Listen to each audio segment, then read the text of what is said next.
Okay, so I'm going to do a quick video here and excuse it for being in my kitchen. It's raining outside and this is the best I can do right now. But I want to do a quick video. This is 2019 Giant Fathom 2. It's a large frame. Normally I can ride either a medium or large. The Giants are, I tend to ride a large, but I've noticed in the past that usually the dropper posts that come with the large frames are 150 mil, which for me is a little too tall. But I like the bike, got a good deal on it, did some trading, so I took it anyway and thought, worst case scenario, I'll have to buy a new dropper, and then I can sell the 150 mil. But I wanted to see if there was something I could do to avoid having to spend the money and just the hassle of trading it out or selling this one. I just wanted to see if there was any other option out there. Now, part of the problem, I'm going to just touch on this initially here, are the bottle cage bosses here. They are rivnuts, which as you can see, there's only one left. I removed the other one. The other one was in just this perfect position to keep the dropper post from going all the way down into the frame, which does not help with the sizing dilemma. And like I said, the bike is sized appropriately for me, but I have read on several forums that these often cause a problem, especially when you're talking about 150 mil dropper post. That's a lot of travel, and when you have about 2 or 3 inches of the post out of the frame before you ever hit the collar, that's going to make sizing a little hard sometimes, especially if you're like me and you're kind of in between sizes. Which the large, I like the reach better. I like the frame size just in general better, but the seat post was a problem. So what I did to solve this was I took electrical tape. Masking tape works, but electrical tape was a little thicker, a little more, offered a little more protection to the paint. So what I did was I just, taped around it, and I took a small hand file, picked it up at Lowe's for just a couple bucks, and I just slowly filed the head of this rivet, or you can call them a rivnut, down to where it was just about paper thin. And then I took a small Allen wrench. You could use a punch, you could probably use a nail, anything that's about the same circumference as the hole itself. Knocked it into the frame, flipped the bike upside down, shook the rivnut out, problem solved. I was able to drop the post all the way down into the frame.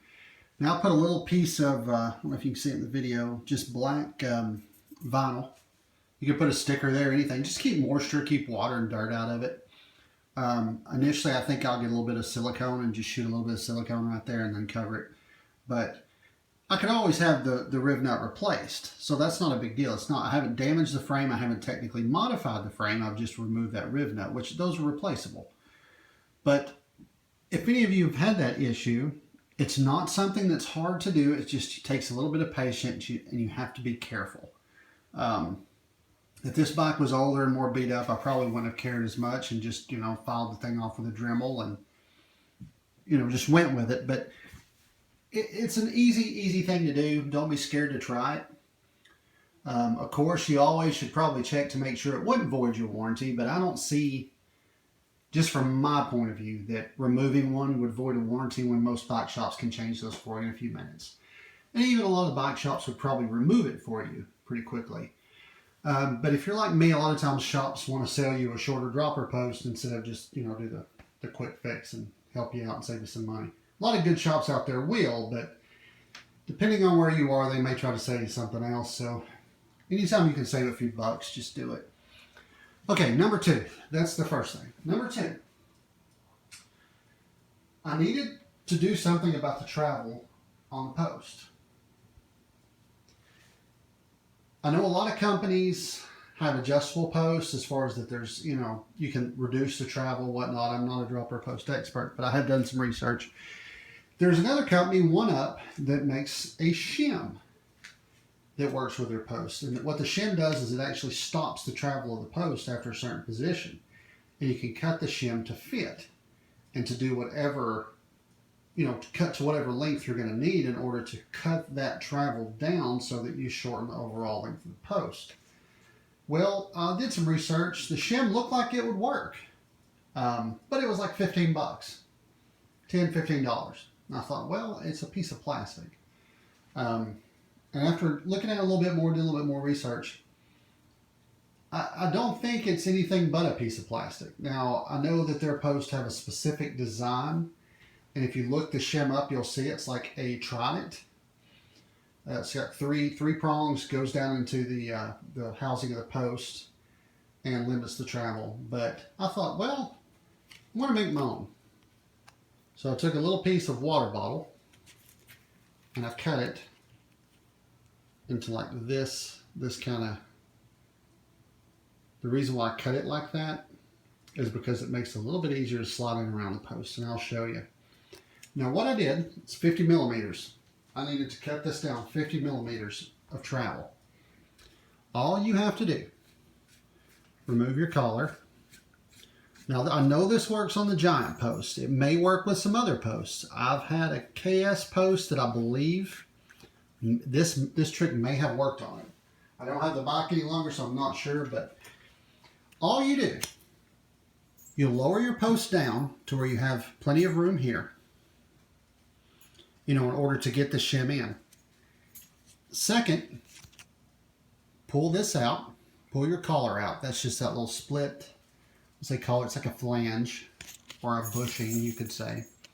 Pull that up, raise it up. Sorry, I would be demonstrating, but I only have my phone today. My GoPro's at the office. Then you will wrap this around the post, like so. Kind of hard to do with one hand and covered in grease. Slide it down into the housing, between the internal post and the housing of the post. Push it down in there to where it's down below the edge. Take the bushing or the flange, push it back down, and then screw your collar back on. Now what that successfully did for me was it stopped the travel of the post 50 millimeters before its full extension. Now that cut my post down from 150 millimeters to 100. I'll show you. Now this is at full extension, as you can see. Right around 4 inches. It's kind of hard to get the right angle. But that's a 150 millimeter dropper post fully extended. So now pretty much made it 100 mil. Now it costs absolutely nothing other than the price of the bottle of water, which, you could pick one up off the side of the road or whatever if you didn't have one. But it saved me the cost of another giant dropper post, which would have been about $170. And it works great. I would demonstrate it, but I only have, don't even hold the camera here, but it works good. It's solid. I've tested it. I've cycled the dropper probably 100 times just to make sure that it would seat properly, that everything would work as it was supposed to. It's worked great. Not had a bit of issue. So just for any of you out there that may need to limit the travel on your dropper post, what I was doing before was I took a piece of paracord and tied it to the back bolt here and to the seat clamp, and actually had it to where it would stop, kind of like the old zip tie trick, would stop the travel at 4 inches. But as you can see, this is much easier, much nicer, it's cleaner. You don't have to worry about anything coming off or falling into the back tire or falling down or coming loose.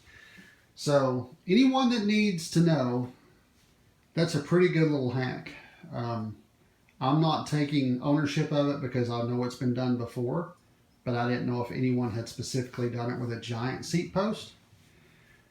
So I know this is kind of a commonly discussed issue with the Fathom, having the high bottle bosses, the bottle cage mounts being higher up onto the seat post and limiting the ability to drop that down into the frame. But hopefully this will help somebody and save somebody some money like it has me. I looked on Reddit, looked on Google, finally found something on Reddit where someone was talking about the OneUp post and how the shim worked. And I thought, well, maybe that will work.